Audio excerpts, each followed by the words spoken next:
This is the story of George Stinney. He was just 14 years old when he was taken by the authorities and charged with a crime. They said that he had killed 11-year-old Betty June Binnicker and 8-year-old Mary Emma Thames. This was back in the year 1944. Now, it turns out he did not do any of those things, and just yesterday he was exonerated. Finally, the state of South Carolina said he didn't do it. We should not have convicted him. But they didn't just convict him, they executed him. Now, I'm going to tell you, unfortunately, about how that happened, because it's important that you know what happened in this country and the remnants of that culture and that history.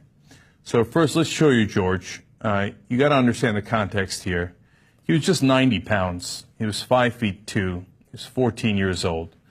They claim that he killed those girls and threw them in a ditch, and that he had the capability of doing this. Now, did they have any evidence on him? Well, they had 3 cops who said he did it and said that he confessed to it. Did they have any witnesses? No. Did they have any physical evidence? No. Did the cops write down the confession at the time? No. Were there any blacks on the jury in South Carolina back in 1944? No. They had a law at the time that said you had to be a voter to be on a jury, but blacks weren't allowed to vote, so they weren't allowed to be on juries. In fact, almost no one there was black at all in the courtroom. 81 days after he was arrested and charged with this, they brought him to trial. The trial lasted about 2.5 hours, during which his white defense attorney, who had not worked a criminal case before and who was going to be running for political office and needed votes in that area, did not present a single defense witness outside of Stinney. He didn't even cross-examine the police. Stinney says that he never confessed. Well, now we know he didn't do the crime. The police bring no evidence except they say, yeah, trust us, he confessed earlier. No cross-examination. The trial lasted 2.5 hours. The jury took 10 minutes to convict him. And then he was led to death row in Clarendon County, South Carolina. We actually have a picture of him being led to death row. Let me show you that. He was carrying a Bible. By the way, just if you're not absolutely clear yet that he didn't do it,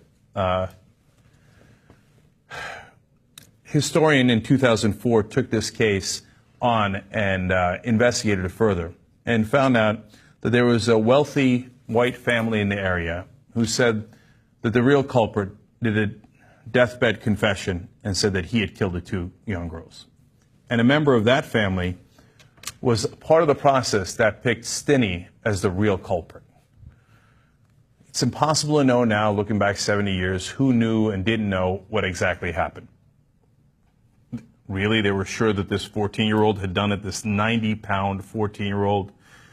Did they care that someone else had done it and was going to get away with the murders? They didn't care. They strapped him into Old Sparky. That's literally what the electric chair in South Carolina was called. And then, just as the story is horrible, it's about to get worse. Since he was so young, they couldn't strap him in right.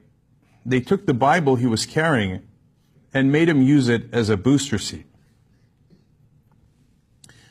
And then Joy James, an author, writes, the mask covering his face slipped off because the mask didn't fit. It was an adult's mask, revealing his wide open, tearful eyes and saliva coming from his mouth.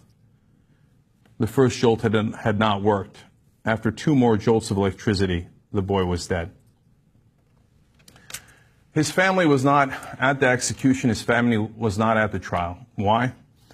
Because they told the family, if you don't leave town immediately, we're going to lynch you all. You want to talk about terror? You know, we talk about terrorism today in America. This was true terror. And they weren't there for their 14-year-old boy. The Associated Press says the rest of the family didn't see the teen again until his funeral, when Stinney's body, burned from the electric chair, was put in an open casket. South Carolina has executed 289 people in the 20th century, and 82% of them were black, according to the Death Penalty Information Center. This legacy is not just about George Stinney and what was done to him. Now, finally, the state of South Carolina says they were wrong. He didn't do it. That legacy continues to this day. Do you know that there were 7 death penalty exonerations, not in 1944, today, in the year 2014? 7 people who were set to be executed, and it turned out they didn't do it. Let me show you the pictures of those 7 folks. Yep, 6 out of the 7 just happened to be African American.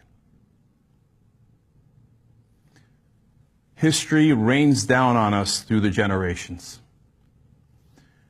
This is not over.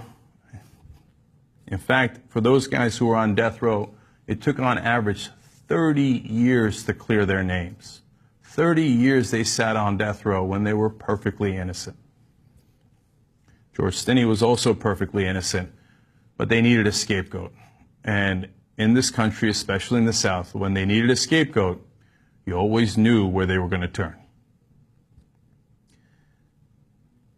Doesn't mean things haven't gotten better, but we're certainly not at the end of that process. And we've all got to learn from this and work together to make a better system that works for all of us, so that we can all proudly call it our justice system. We're not there yet.